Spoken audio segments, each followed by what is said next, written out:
The hidden blueprint. There is a secret that has shadowed humanity since its very first breath. Not the kind of secret whispered between conspirators in candle-lit rooms. Not a political secret, not a military one. This is something far older, far stranger, and far more dangerous to those who have spent centuries profiting from your ignorance of it. This secret has been encoded into the stone carvings of temples in Luxor, buried inside the poetry of Persian mystics, disguised within the alchemical manuscripts of medieval Europe, and scattered across the oral traditions of indigenous peoples from the Andes to the Australian outback. Every major civilization in every corner of the globe has left a trail of breadcrumbs leading to the same extraordinary conclusion.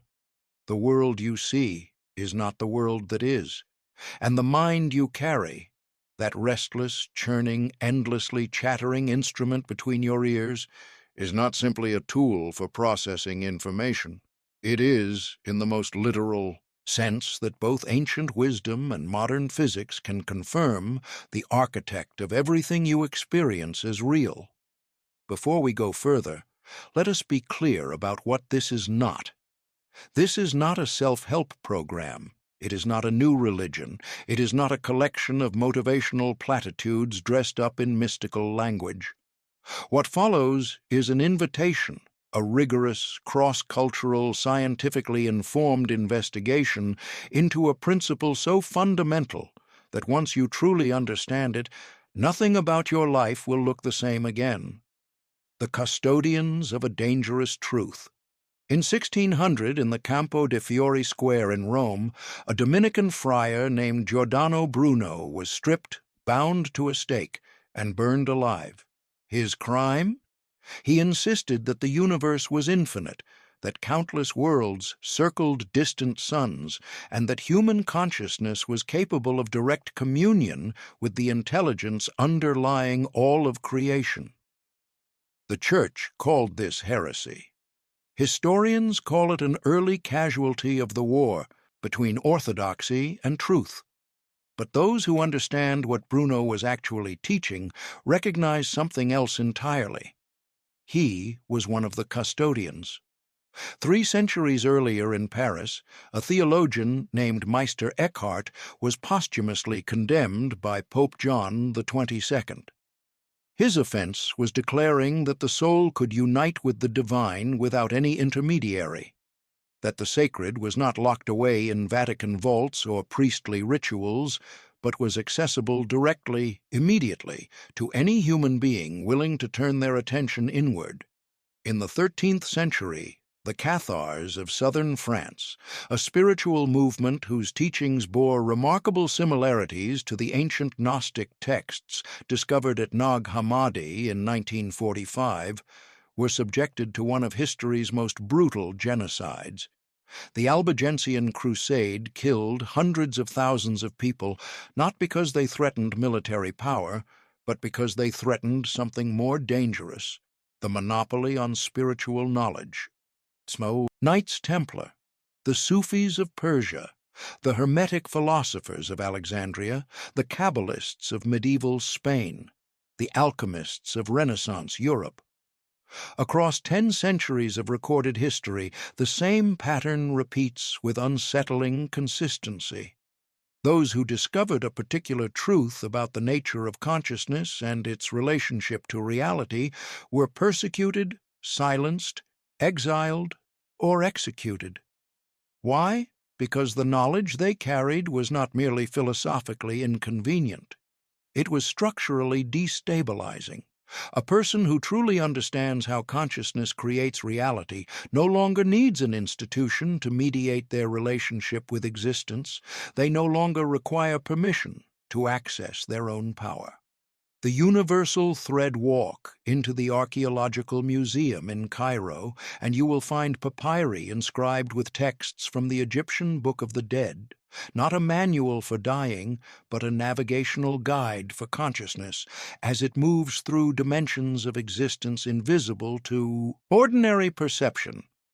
Fly to Cusco, Peru, and speak with the descendants of Andean mystics who maintain a living tradition of Ani, a principle of cosmic reciprocity suggesting that the energy you radiate into the universe determines the energy the universe returns to you. Visit the libraries of Istanbul, and you will find the collected works of Sufi masters like Ibn Arabi, who in the 12th century described the entire physical world as a self-disclosure of a single infinite consciousness, and argued that the human being who recognizes this participates consciously in the ongoing act of creation. Different languages, different cultures, different centuries, but strip away the cultural ornamentation, and what remains is a singular, startling claim. The universe is not made of matter, it is made of mind. The Hermetic tradition states this principle in its most famous axiom: the all is mind, the universe is mental. This is the first of the 7 Hermetic principles, and it is the foundation upon which everything else in this investigation rests. When science began to agree. In 1909, Thomas Young's double-slit experiment produced one of the most philosophically unsettling results in the history of science. When physicists fired single particles at a barrier containing 2 slits, the particles behaved as waves when not observed, creating an interference pattern. But when a measuring device was introduced, when a conscious measuring system became involved, the interference pattern disappeared entirely. The implication was staggering. The act of observation, the involvement of consciousness, actually changed the physical behavior of matter. Not influenced it, not correlated with it, changed it.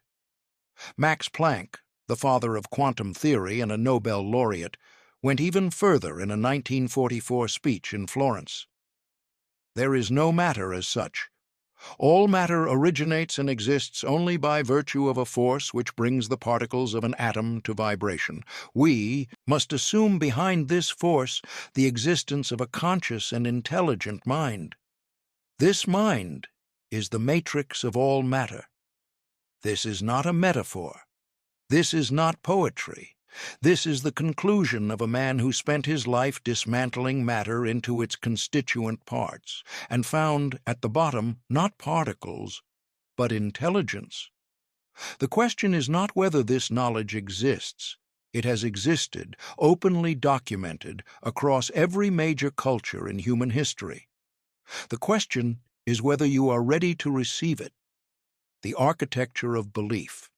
There is a laboratory in Geneva, Switzerland, where scientists have spent decades and billions of dollars attempting to understand what matter is actually made of.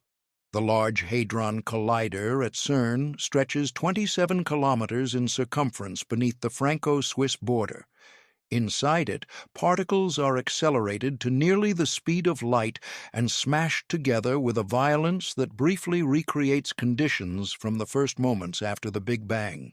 What they found at the bottom of matter, after stripping away atoms, then protons and neutrons, then quarks and leptons, was not a solid foundation. It was a shimmering, probabilistic field of potential. Not things, but tendencies toward things. Not particles, but waves of possibility that collapse into specific locations only when measured. The scientists at CERN did not set out to confirm the teachings of the Hermetic philosophers of Alexandria, but in a very real sense, that is precisely what they did. What ancient traditions actually meant by belief. Modern language has domesticated the word belief almost beyond usefulness. This is not what the ancient traditions meant. In the Hermetic tradition, the concept closest to what we call belief is pistis, a Greek word sometimes translated as faith, but more precisely describing a state of absolute internal certainty that does not depend on external evidence. It is not hope. It is not expectation. It is the condition of knowing, something to be true at a level that precedes and supersedes rational argument. The Zohar, the foundational text of Kabbalistic mysticism, uses the Hebrew word emunah to describe this state. The Zohar states, "A word spoken with absolute certainty reshapes the fabric of the world. Not might reshape, not can reshape under the right conditions. Reshapes, present tense, inevitably, as a matter of cosmic law." The Vedantic tradition of India uses the concept of Shraddha, often translated as faith, but more precisely, meaning the alignment of thought, emotion, and will toward a single reality. The Chandogya Upanishad states, "What a person is that they have become through their faith. Whatever faith a person has, that is what they are." Think of it this way. A single instrument playing a note produces sound.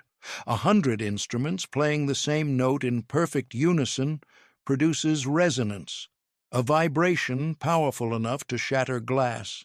The difference between ordinary wishful thinking and what these traditions call true belief is the difference between one instrument and 100. When thought, emotion, body, and subconscious are all playing the same frequency, the resonance produced is not merely psychological, it is physical. It moves matter. The Hermetic principle of vibration.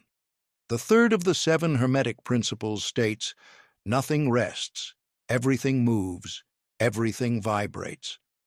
When this was first attributed to the ancient Hermetic tradition, physicists were only just beginning to develop the quantum mechanical framework that would eventually confirm this principle at the subatomic level.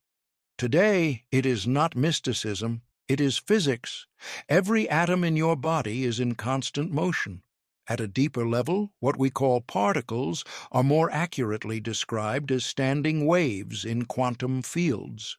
Localized patterns of vibration in an underlying energetic medium that permeates all of space. And here is what makes this relevant to every conversation you will ever have, every decision you will ever make, every outcome you will ever experience. Your consciousness vibrates too. The human heart generates an electromagnetic field roughly 5,000 times stronger than the brain's, extending several feet beyond the body in all directions. The HeartMath Institute in California has spent 30 years documenting the ways in which different emotional states create measurably different electromagnetic patterns. Patterns that not only affect the internal physiology of the person generating them, but also influence the physiology of people nearby. This is not metaphor. This is measurement. The Hermetic principle of vibration is a description of a physical reality. Human consciousness generates measurable energetic fields, and these fields interact with the energetic substrate of the universe in ways that influence what becomes real and what remains potential. The Sufi science of inner alignment. In the great Sufi universities of medieval Persia, in Nishapur, in Shiraz, in Samarkand, scholars and mystics developed what might be described as the most sophisticated psychology of inner alignment ever assembled. Rumi's central metaphor, the reed flute cut from the reed bed, crying for its source, is not simply a poem about longing, it is a precise technical description. The reed makes music only because it is hollow. The hollow space is not an absence, but a receptive capacity, the ability to be moved by something larger than itself.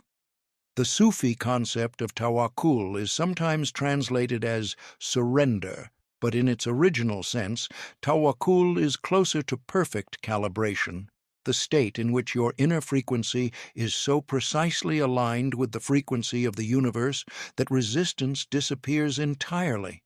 It is not giving up, it is the opposite, the highest form of participation. What you seek is seeking you. Rumi. This is not reassurance, it is physics.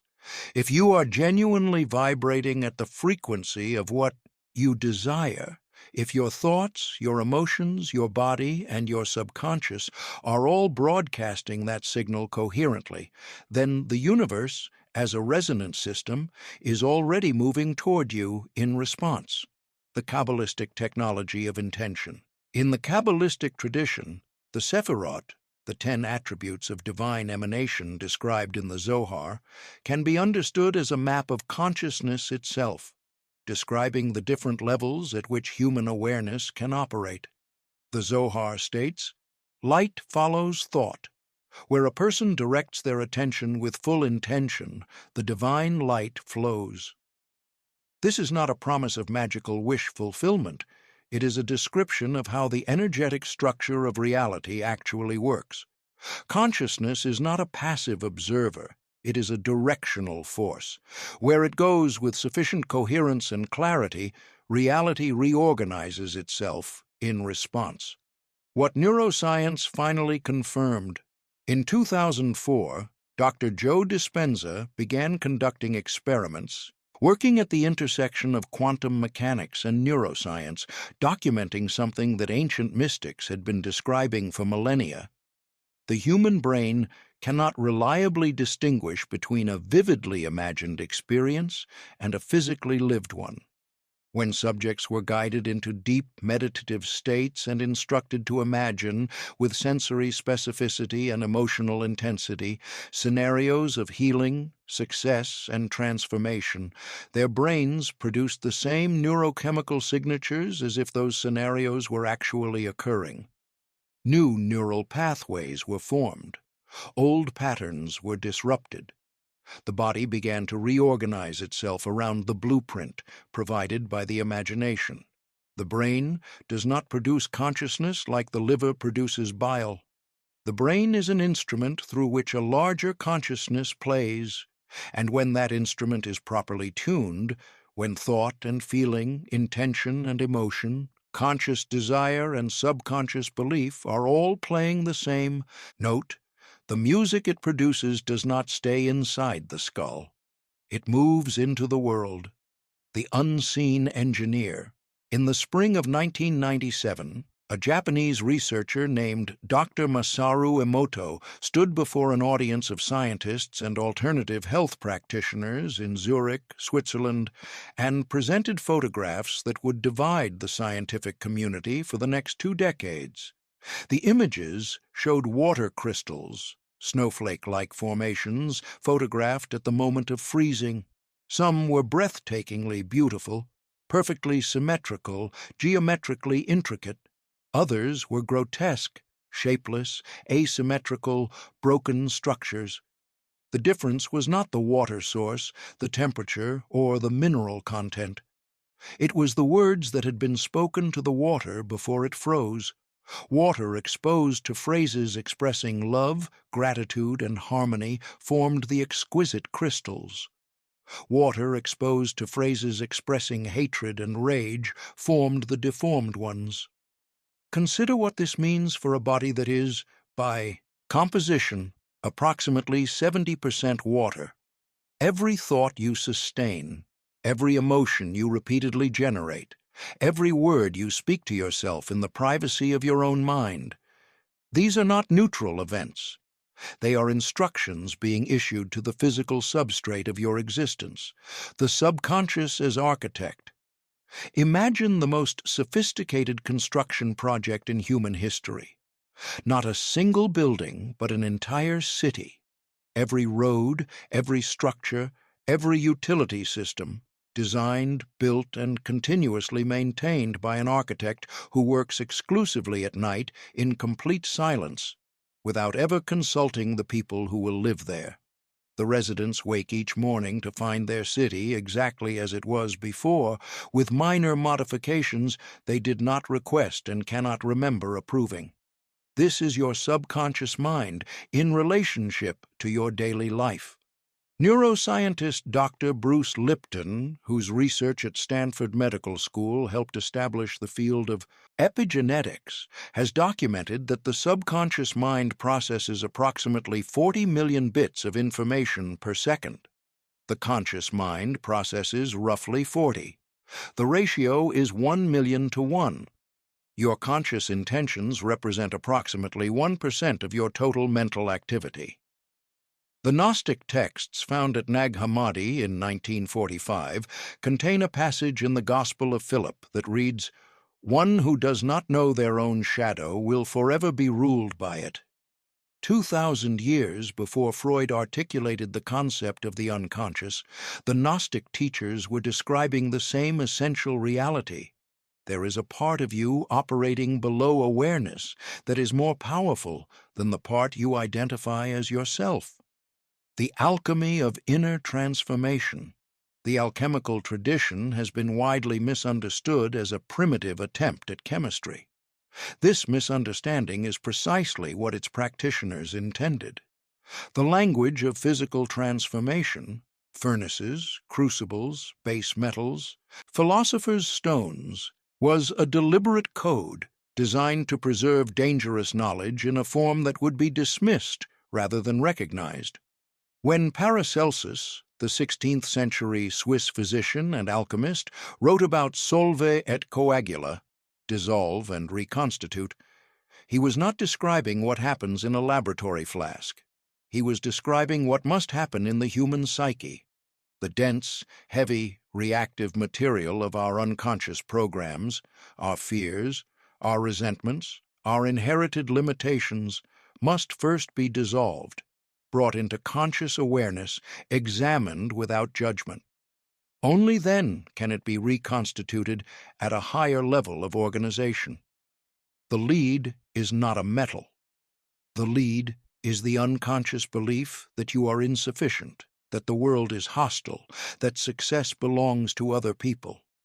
The gold is the state of consciousness that remains when those beliefs have been dissolved and replaced with their true frequency, the frequency of what you actually are, beneath the accumulated programming. How karma actually works. The word karma has been so thoroughly absorbed into Western popular culture and so thoroughly misunderstood that it is almost necessary to clear away layers of misinterpretation before examining what the concept actually describes. Karma is not cosmic punishment. It is not a divine accounting system. Karma is a vibrational feedback mechanism. Every thought, every sustained emotion, every intention generates a specific energetic signature. That signature radiates into the field of potential that permeates all physical reality. And the field, functioning as a resonant system, returns experiences that match the frequency of what was sent. The Corpus Hermeticum states, "Nothing occurs by chance. Every experience is the precise echo of its cause. Nothing in creation can receive more than its own vibration attracts." The practical implication is stark and clarifying. If you want to understand why your life looks the way it does, you do not need to examine your actions. You need to examine your frequency, the sustained emotional and belief states that you broadcast day after day, mostly without awareness. The life you are living is not a reflection of what you have done. It is a reflection of what you have been. The feeling is the prayer. In the ancient temple, complexes of Karnak and Luxor along the Nile, the inner sanctuaries, accessible only to the highest-ranking priests, contained not elaborate ritual equipment, but simple stone chambers designed for one purpose: to create conditions in which the priest could achieve a specific inner state. Not perform a specific action, achieve a specific state. The Egyptians understood what modern cardiac researchers at the HeartMath Institute have now documented with instruments. The human heart generates an electromagnetic field that extends several feet beyond the body. This field carries information. It broadcasts continuously and involuntarily the emotional state of the person generating it. More specifically, HeartMath researchers found that when subjects entered states of heart coherence, when the rhythm of the heart became smooth and ordered, corresponding to genuine gratitude, compassion, and love, cognitive function improved, immune systems showed measurable enhancement, and in double-blind experiments, their heart fields appeared to influence the behavior of other biological systems at a distance. The Corpus Hermeticum states, "What the heart truly feels, the universe makes real. What you feel, genuinely, consistently, in the body, is what the universe responds to." This is why the Sufi teachers did not simply teach their students to think about divine love. They taught them to feel it, in the body, viscerally, through dhikr, through sama, through poetry so beautiful it bypassed the intellect entirely and landed directly in the emotional body as lived experience. Three technologies that actually work. The ancient traditions did not simply diagnose the problem, they provided specific, repeatable technologies for addressing it. Modern neuroscience has confirmed the mechanisms by which these technologies produce their effects. Creative visualization with emotional embodiment. Not passive daydreaming, but the active construction of a detailed sensory experience of a desired reality, sustained with sufficient emotional intensity that the subconscious registers it as an actual memory. Dr. Dispenza's research demonstrated that subjects who practiced this consistently for 8 weeks showed measurable structural changes in their brains. New neural networks formed around the imagined reality. Sustained gratitude as a vibrational practice, not gratitude as a social nicety, but gratitude as a deliberate, sustained emotional state practiced before the thing being grateful for has arrived. Genuine gratitude generates heart coherence. Heart coherence amplifies the electromagnetic signal you are broadcasting into the quantum field. The conscious use of language and sound as frequency tools. The Vedic tradition built an entire science around this. Nada Brahma, the universe is sound. The specific sounds of Sanskrit mantras were selected for their acoustic properties, the frequencies produced when spoken correctly in the body, and the specific physiological and neurological states those frequencies induce. The quantum mirror. In 1982, at the University of Paris, a physicist named Alain Aspect conducted an experiment that quietly shattered one of the most fundamental assumptions Western science had held for 3 centuries. Aspect and his team worked with pairs of photons, particles of light, that had been generated simultaneously from the same source, then separated and sent in opposite directions across a laboratory. When Aspect's team measured one photon, forcing it to take a definite spin state, its entangled partner instantaneously took the complementary spin state. Not after a delay, not with a signal traveling at the speed of light. Instantaneously, as though the two particles, despite being physically separated, remained in some sense a single system, communicating across space without the involvement of space at all. The universe does not respect the separation that our senses impose upon it. At the quantum level, the boundaries between here and there, between then and now, are not absolute. They are conveniences of perception. All things are one. Separation is the great illusion. In truth, nothing is ever divided from its source. Corpus Hermeticum. The illusion constructed every morning. When you wake up each morning, your brain performs a remarkable act of construction that you almost certainly mistake for perception. Your sensory organs collect raw data, but what arrives at your conscious awareness is not this raw data. It is an interpretation of this data, assembled by a brain that is simultaneously consulting its memory of how mornings have felt before, its expectations, its emotional state, and its deep subconscious beliefs. You do not perceive reality, you construct a version of reality continuously using the materials of your neurology, your history, and your belief systems as the building blocks. This is what the Vedantic tradition called Maya. Not that the world is unreal, but that the world as you experience it is a filtered, interpreted, constructed version of a reality far more fluid and responsive than your senses suggest. Time as architecture, not river. The metaphor most people use for time, a river flowing in one direction, is so deeply embedded in Western consciousness that challenging it feels almost cognitively violent. Yet both the ancient mystical traditions and contemporary theoretical physics agree that it is precisely wrong. Time is not a river. Time is an architecture. In the quantum formalism known as the block universe, favored by physicists including Julian Barber and Einstein himself in his later work, time does not flow at all. Past, present, and future exist simultaneously in a four-dimensional space-time structure. What we experience as the passage of time is a feature of consciousness moving through this structure, not a feature of the structure itself.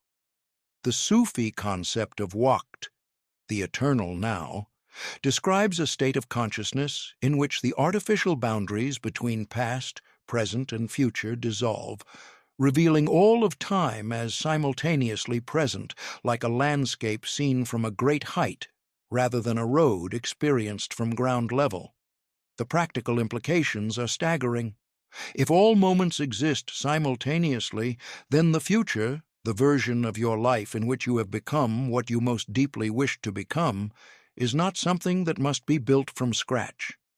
It already exists. The question is not how to create it. The question is how to tune your present consciousness to the frequency of that already existing reality. This is what the Gnostic Gospel of Thomas meant when it recorded, "The kingdom is not coming. It is already spread out upon the earth, and people do not see it." Parallel realities and the quantum compass. In 1957, a Princeton doctoral student named Hugh Everett III submitted a thesis proposing what became known as the many worlds interpretation of quantum mechanics. In Everett's framework, every quantum event produces every possible outcome, each in a separate branch of reality that immediately diverges from all the others. The universe is not a single history, but an endlessly branching tree of histories, all equally real, all simultaneously existing. From the perspective of ancient wisdom traditions, this is not a radical new proposal. It is a scientific rediscovery of something the Kabbalists called Ein Sof, the infinite, the unlimited field of divine potential from which all specific realities emerge through the process of focused attention and intention.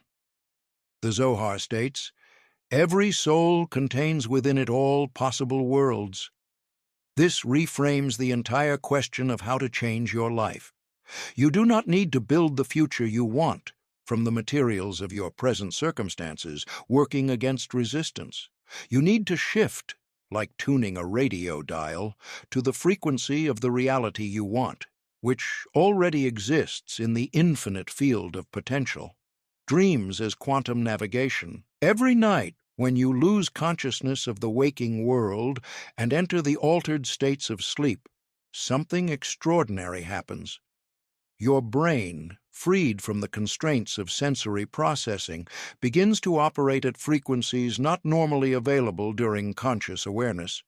The ancient Egyptian temple complexes all contained abaton, dream incubation chambers. Priests and suppliants, seeking divine guidance, would spend nights in these chambers after elaborate ritual preparation, intending to receive information through the medium of dreams that was unavailable to waking consciousness. These were not superstitious practices. They were technologies for accessing cognitive states that waking consciousness cannot reach. The physicist and consciousness researcher Dr. Dean Radin, whose career at the Institute of Noetic Sciences has been dedicated to investigating anomalous human capacities, has documented what he calls presentiment, a measurable physiological response to emotional stimuli that occurs several seconds before the stimulus is presented. The body, in these experiments, appears to know what is coming before the conscious mind does. The holographic self. In 1982, physicist David Bohm published Wholeness and the Implicate Order, presenting a model of reality that synthesized decades of work in quantum mechanics, relativity, and consciousness research into a single, breathtaking framework. Bohm proposed that the universe has two aspects: the explicate order, the unfolded, three-dimensional world of ordinary experience, and the implicate order, the enfolded reality that underlies and generates the explicate order, in which everything is interconnected and all information is present everywhere simultaneously. The physical universe in Bohm's framework is like a hologram, a three-dimensional projection generated by the interference patterns of a deeper information structure. And, like a hologram, each part contains information about the whole. What this means for the question of how consciousness creates reality is both simple and profound. You are not a small, isolated consciousness attempting to influence a vast, indifferent universe from the outside. You are a localized expression of the total consciousness that generates the universe from within. Your thoughts, your feelings, and your beliefs are not reactions to the world. They are contributions to it. The world you see is not something that happens to you. It is something that happens through you. The eternal, current. On the morning of October 22, 2011, a neurosurgeon named Dr. Eben Alexander fell into a coma. Alexander was not a man given to mystical speculation. He had spent 25 years at academic medical centers, including Harvard Medical School, operating on human brains and quietly dismissing the near-death experience, accounts his patients occasionally shared with him. As a scientist trained in the materialist paradigm, his position was clear. Consciousness was a product of the brain. When the brain stopped functioning, consciousness stopped.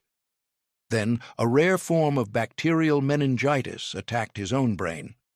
For 7 days, Alexander lay in the intensive care unit while the neocortex, the part of the brain responsible for thought, language, memory, and conscious awareness, was, according to every available neurological indicator, completely inactive, not diminished, not impaired, shut down.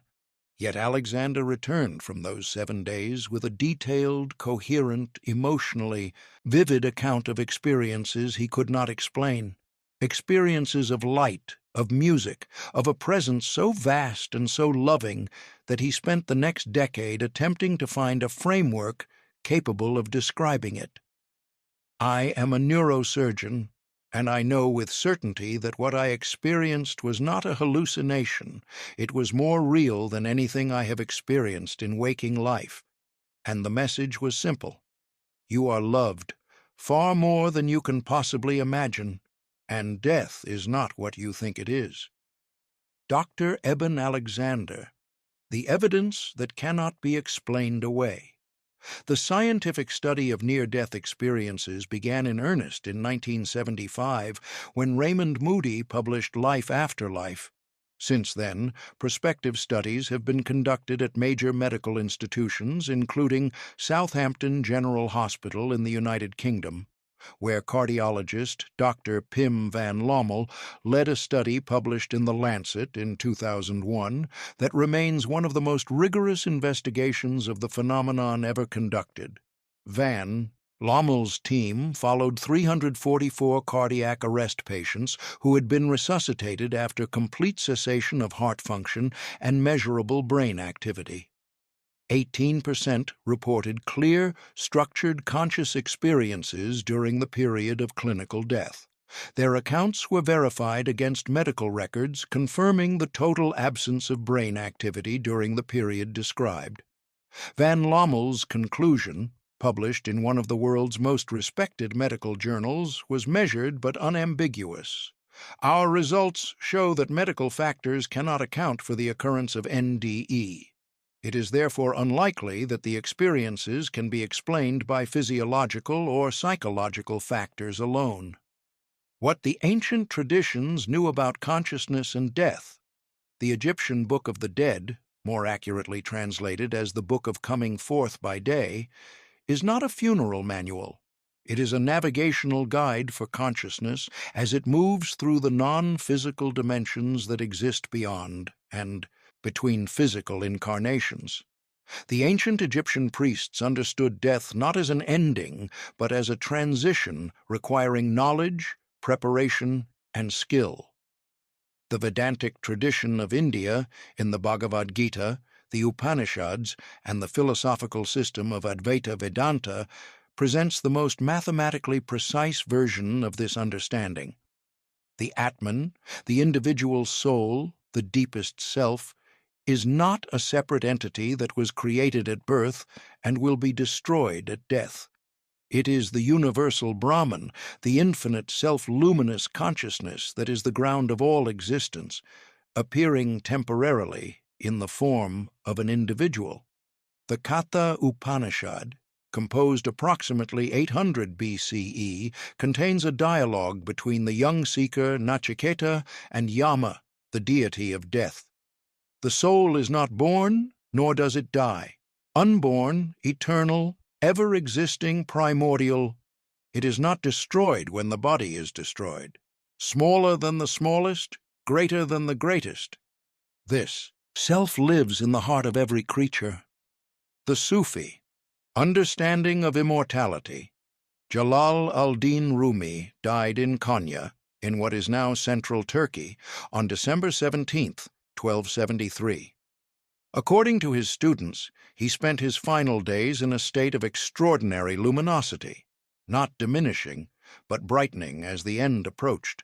His last recorded words, "When we are dead, seek not our tomb in the earth, but find it in the hearts of men."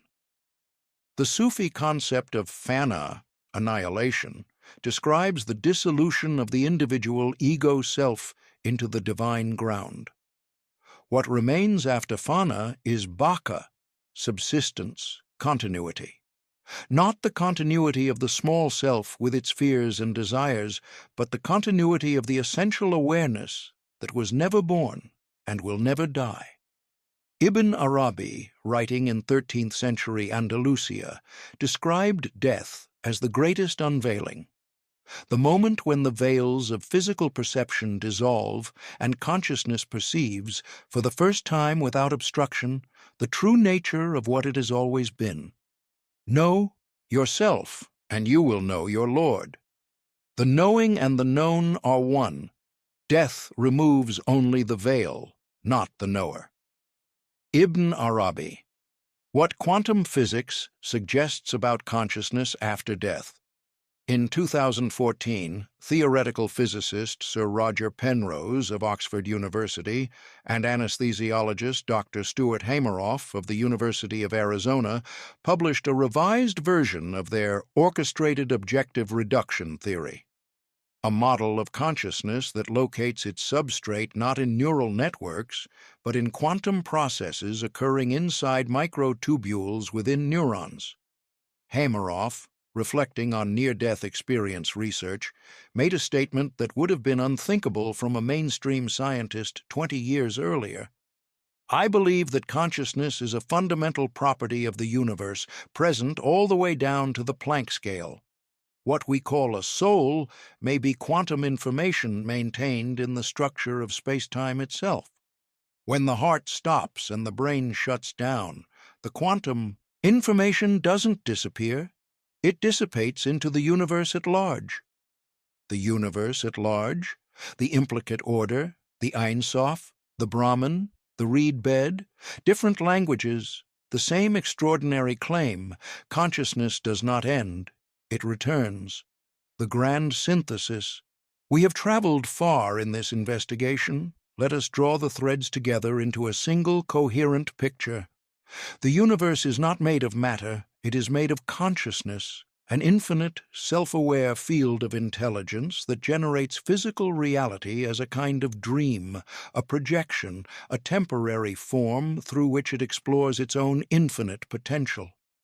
This is what the Hermetic tradition called the All, what the Vedantins called Brahman, what the Kabbalists called Ein Sof. What the physicists, reluctantly, incrementally, under the pressure of experimental evidence, are beginning to call the quantum vacuum, the zero-point field, the implicate order. You are not separate from this field. You are an expression of it, a localized pattern of its infinite awareness, temporarily organized into the form of a human being, carrying within you the same creative capacity that generates galaxies.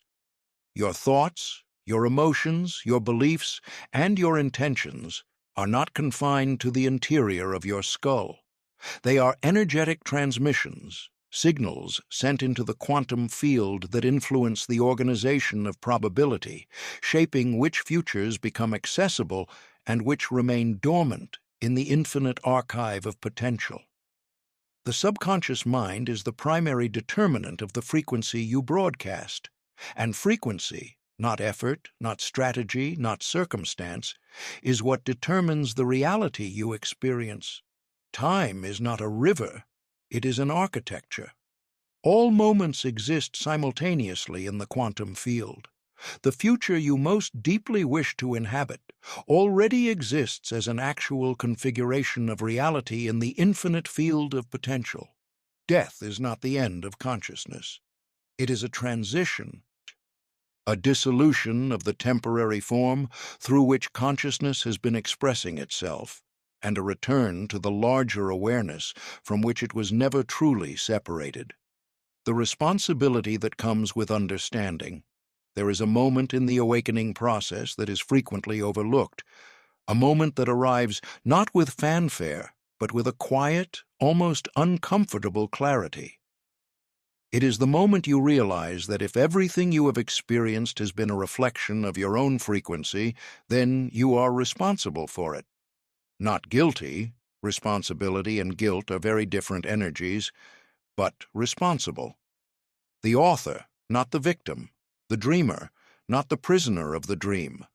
The Corpus Hermeticum states, "He who masters his mind masters his fate. He who is mastered by his mind is mastered by fate." The Gospel of Thomas records, "If you bring forth what is within you, what you bring forth will save you. If you do not bring forth what is within you, what you do not bring forth will destroy you." The recognition that consciousness creates reality is not a reason to disengage from the world. It is the deepest possible reason to engage with it, because now you understand that your engagement is not futile. It is not a small act in an indifferent universe. It is a creative act in a universe that is organized precisely to respond. Practical steps into the new reality. Understanding is not transformation. Transformation requires practice, specific, consistent, embodied practice that gradually rewires the subconscious, elevates the baseline frequency, and makes the principles we have discussed not merely concepts in the mind, but living realities in the body and in daily experience. Develop the practice of witness consciousness. Spend 15 minutes each morning before engaging with external stimulation, simply observing the contents of your mind without identifying with them. Notice the recurring thoughts. Notice the emotional tone that colors your perception before any external event has occurred. This is your baseline frequency, the signal you are broadcasting into the quantum field before the day has even begun. You cannot change what you cannot see. Practice the emotional state of your desired reality before it has arrived. The universe does not respond to what you want. It responds to what you are, the frequency you are actually generating in your body right now. If you want a life characterized by abundance, begin generating the emotional state of abundance, genuine, embodied gratitude for what is already present, before the external evidence of abundance appears. The evidence follows the frequency, always. Bring the subconscious into the light of conscious examination. The patterns that are limiting your reality announce themselves in every area of life where you feel stuck, Every recurring conflict in relationships, every pattern of self-sabotage that arrives precisely when success seems within reach. Work with these patterns directly, through journaling, through body-based practices, through honest self-examination. The alchemical lead must be acknowledged before it can be transmuted. Engage regularly with altered states of consciousness. Sleep intentionally, approaching it as a navigation tool.